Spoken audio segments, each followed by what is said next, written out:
Desire and Violence on the Postmodern Expression of Pleasure. Human beings have never existed in absolutes. We seem to divide as frequently as we reproduce, from devastating global conflict to personal and economic disputes.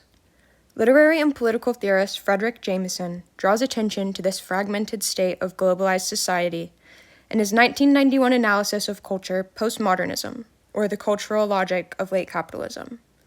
The fragmented postmodern mind, lost to historicity, expresses itself in intensities, or, as I would propose, as if through animal instinct, seeking pleasure and pain disentangled from a deeply static society.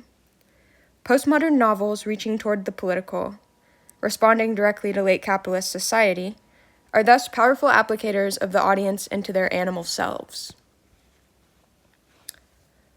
Frederick Jameson proposes in Postmodernism that the all-consuming and cannibalizing nature of capitalism erases humanity's sense of historical narrative, disrupting one's perception of reality. Postmodern literature is often identified by its departure from narrative chronology. In a world shaped by bottom lines, this sense of removal from context is used by both corporations to push profit and artists to represent the distance between reality and experience. The innovation-fueled industrial market benefits from a consumer that lives in the quote-unquote perpetual present, as excess becomes a staple of the capitalist lifestyle. Consumerism, a pillar of late-stage capitalism, fills individuals with the constant need to live beyond one's means. A subconscious appetite for the perpetual more is nurtured by corporations until one's identity is irreversibly tied to consumption. Postmodernism is what you have when the modernization process is complete and nature is gone for good. It is a more fully human world than the older one, but one in which culture has become a veritable second nature. Characters like Patrick Bateman, American Psycho, live divorced from reality, but there is an undercurrent of truth in the absurdity itself. In addressing a key distinction between modernism and its aforementioned predecessor, Jameson clarifies how postmodernism's, quote, own offensive features, from sexually explicit material to psychological squalor, no longer scandalize anyone and have themselves become institutionalized with the official culture of Western society, end quote. The subject is decentered, losing the tangibility of isolation as the individual is fragmented. It becomes difficult for individuals to be distinguished from one another, both because of the homogenizing effect of capitalism and the lapses forming in memory. This disorientation and representation of muted stimuli appears in novels that aim to critique the economic function of late-stage capitalism on human beings, like Bret Easton Ellis's response to New York's Wall Street in American Psycho. Other novels capture similar intensities, such as the hate-fueled romps in A Man Lives Dreaming and Bella Baxter's unencumbered rejection of affect in Poor Things. However, all of these additions to the postmodern canon draw from the foundational Gravity's Rainbow by Thomas Pynchon. Throughout the 1980s, under neoliberal capitalism, Ronald Reagan's wealth gap widening economic policies, Americans began to witness the rapid acceleration of consumer culture.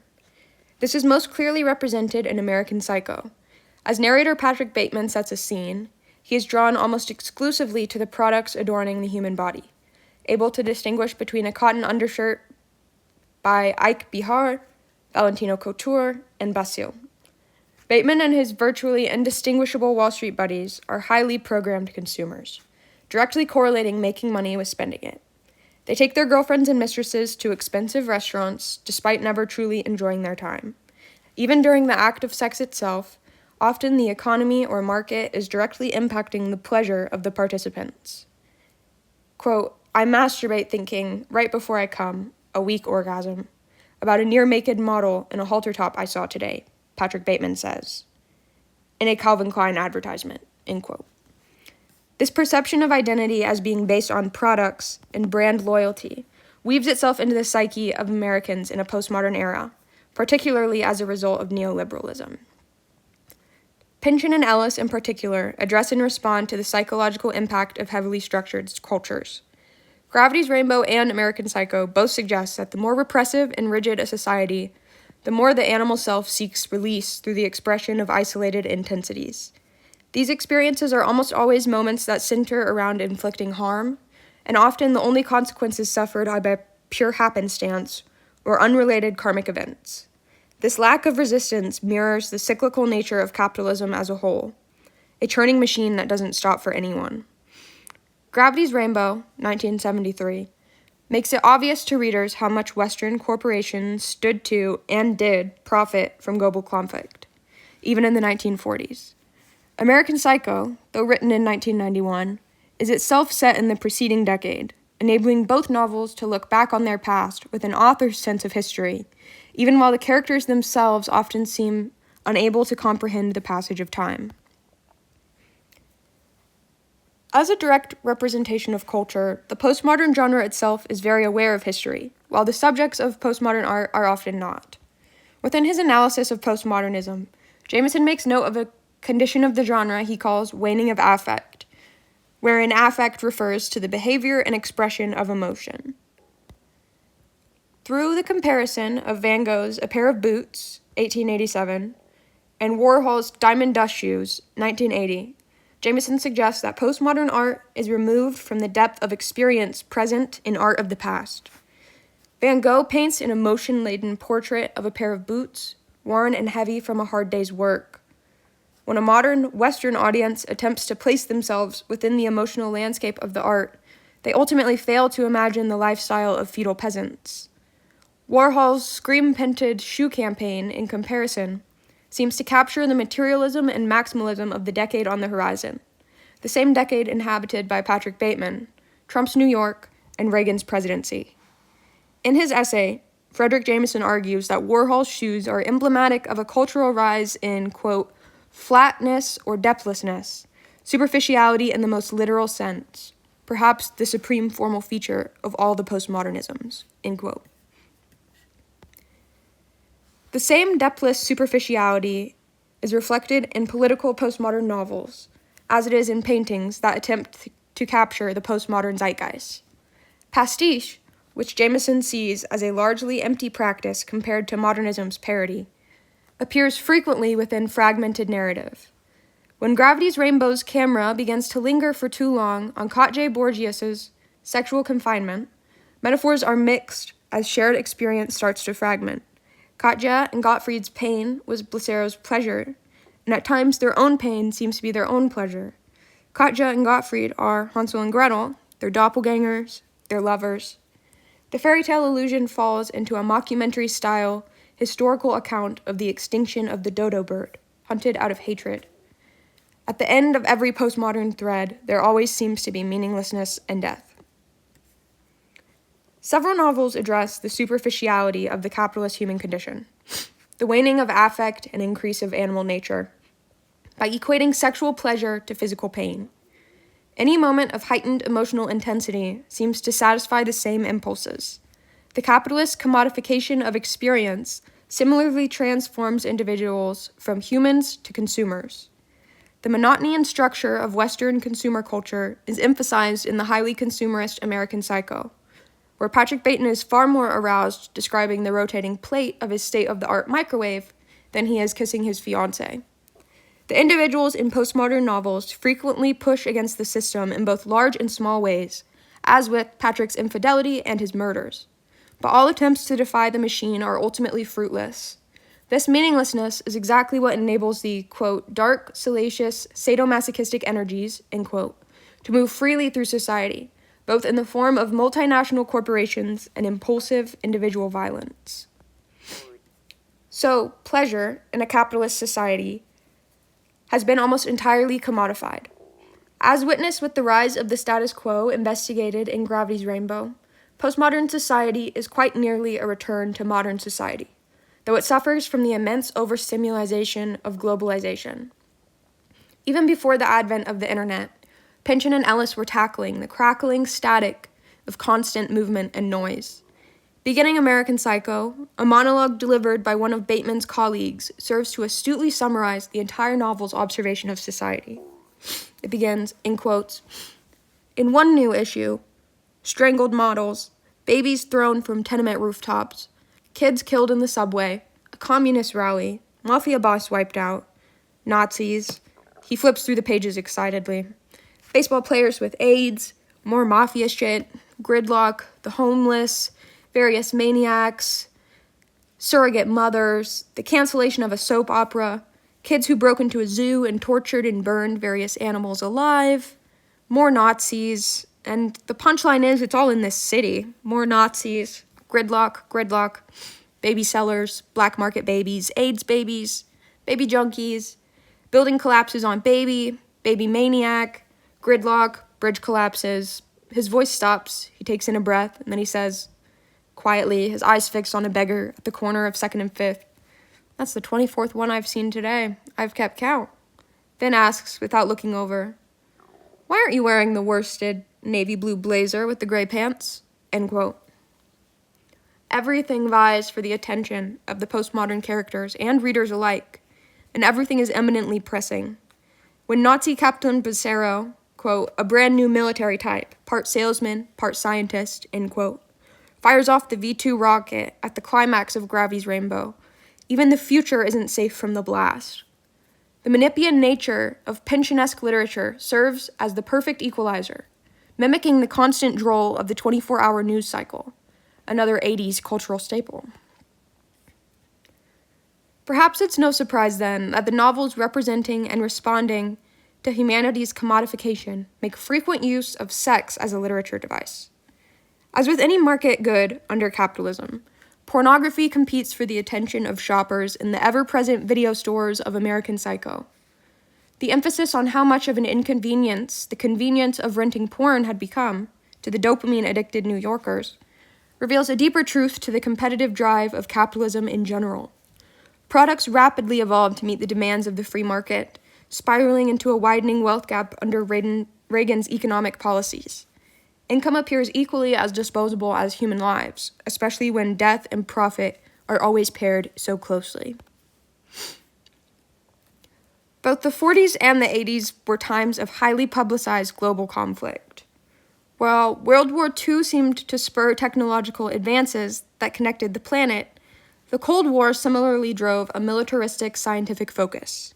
In an analysis of the romantic aspects of Gravity's Rainbow, author Sean Carwell notes that, in quotes, "everything about modern warfare is riddled with sexual imagery, constantly shoving, thrusting, or otherwise forcefully inserting dick-shaped objects into places where they're not wanted, then triggering them to explode," end quote. And this eroticism is pervasive in nearly every wartime postmodern novel. Carswell agrees, continuing, quote, "War is such a homoerotic enterprise, Pynchon couldn't avoid it if he wanted to. The novel is many things. Among these things, it's a 760-page long dick joke," end quote. Neither Pynchon nor Ellis shy away from gratuitous detail in the lengths they will go to translate capitalism and war's perversity. At times, the characters themselves seem unable to keep themselves from indulging in the same obscenity, as with Patrick's confession to the woman doing his facial. Quote, "I want to wear a big yellow smiley face mask and then put on the seedy version of Don't Worry, Be Happy, and then take a girl and a dog and then hook up this transfusion pump and switch their blood, pump the dog's blood into the hard body and vice versa," end quote. Nothing is too far. In fact, it seems that nothing is ever far enough for the ravenous postmodern consumer. Captain Becerro is the leading sadomasochist of Gravity's Rainbow, the prototypical, perverse, and cruel Nazi commander. Though even his actions, which include the sexual imprisonment of Katja and Gottfried, are equitable to the actions of Americans before him. Tyrone Slothrop, the everyman American, was signed away for stimuli experimentation by his family as an infant, proving that the corruption of wealth and capital touches all of humanity, not just Nazi officials. Pynchon also cleverly equates the actions of Russians and Americans in the distribution of the post-war zone across Europe, especially through the racist and aggressive Major Duane Marvey and the complex, even romantic Russian Vaslav Chicherin. This wide array of characters, histories, and even identities demonstrates the grand interconnectivity of late capitalism. To demonstrate the impact of this interconnectivity and Menippean overstimulation, Pynchon employs scenes full of Jameson's proposed intensities. bold Brigadier Ernest Pudding is controlled by his desire to submit to sexual humiliation, being shit into his mouth. A position that Katja serves, which exemplifies how even in a dominant position, women can still be objects of the state. It's a largely sexual desire that critics agree drives Gravity's Rainbow. However, the overstimulated postmodern mind craves an ultimate climax, born tired from taboo earthly pleasures. In quotes, the V2 rocket, a symbol of sexual love of death, which Pynchon suggests is the driving paranoid force behind modern history, in quotes. While the rigidity of capitalist conservatism seems to push characters in American Psycho towards a very animal violence, stabbing, cutting, strangling, the paranoia and chaos of society on a pendulum following World War II pushes characters to anti-paranoia and frenzies, orgies, explosions, anarchy, etc.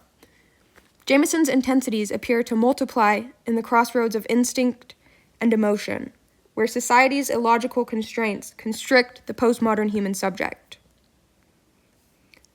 One example of how waning of affect can lead to an impacted expression of pleasure is found within the revolutionaries of the Zero, also referred to as the Empty Ones, a subset of Herero rocket scientists. Headed by the suicide-enamored Joseph Ombindi, the Empty Ones respond to the trauma they've suffered at the hands of German colonizers by plotting their own tribe's end. They are one of several extinction stories Pynchon includes in the novel. Despite the fact that society largely returns to form, Gravity's Rainbow does not let its readers forget how much was senselessly destroyed by the Holocaust. This can be easily understood through Jameson's division of postmodern historicity. While individuals wander the post-war zone in an apocalyptic daze, corporations like those involved in the Phobos lightbulb cartel operated business as usual. Multinational conglomerates like Philips in the Netherlands and General Electric in America, both directly involved in the novel's cartel, found wartime to be quite prosperous. Slothrop does not seem aware of his personal connection to GE, which also ties him directly to the Blitzes. With an unclear history, he is only able to overcome his present fragmentation by completely dissolving into the narrative. The average human being is blind under late capitalism to the true business of war and the industrial machines they so often serve. In quotes, World War II in Europe is the stage, and the universal object of passion is a fetish of universal death, end quotes. Essayist Richard Locke notes of how Pynchon paints the V2 as a sex symbol. In a society so thoroughly eclipsed by chaos, paranoia, and corruption, men and women of vastly differing backgrounds all find themselves drawn to death as a release. Complex emotions like frustration and longing become shadowed and vague as postmodern intensities. Characters express themselves through largely sexual urges.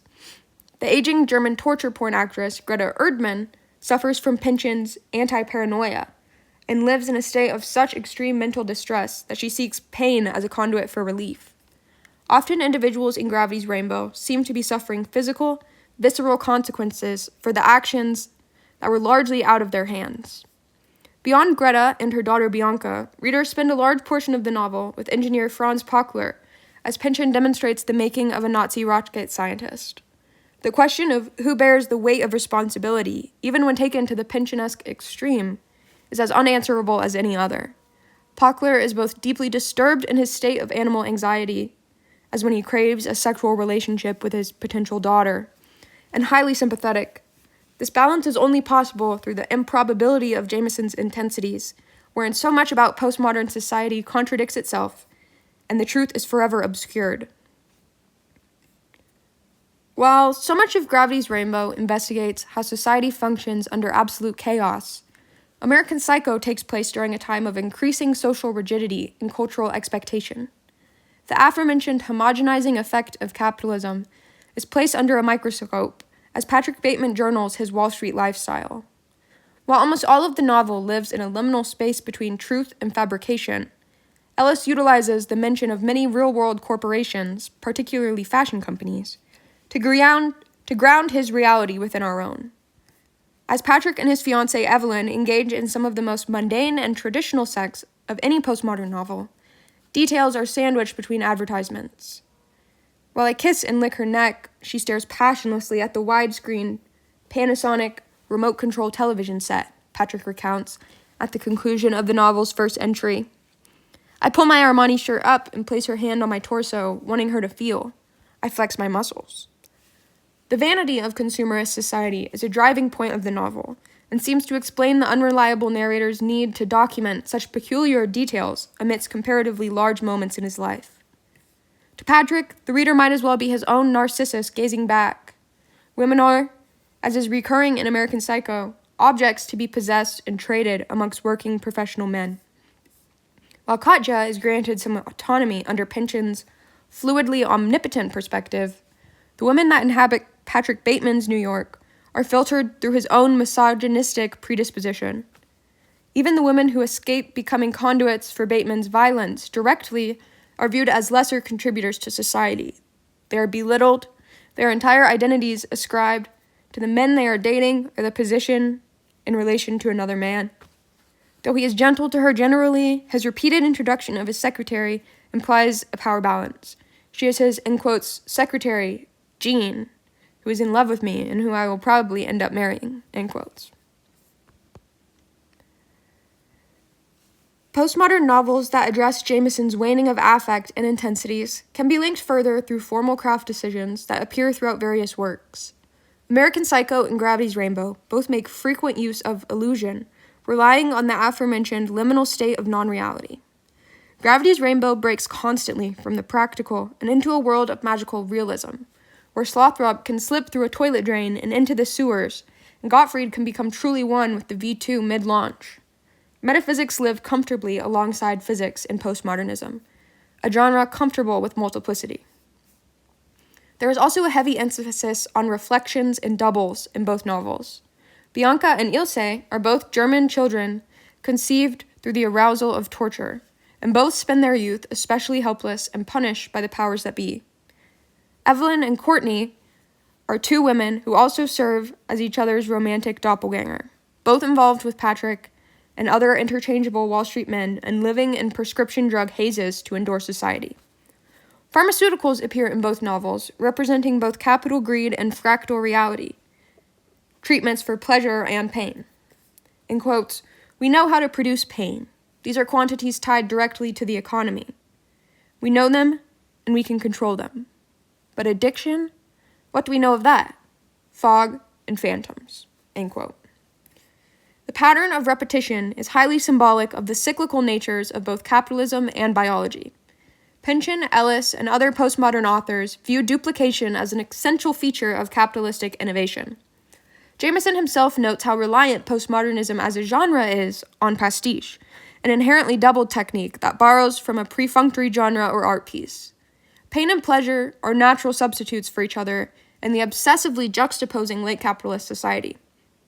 Both satisfy the animal urge to express an intensely physical emotion, as with life and death. They are two sides of one coin. The most overt comments about pleasure in late capitalist society in both American Psycho and Gravity's Rainbow seem to center around the treatment and positionality of women.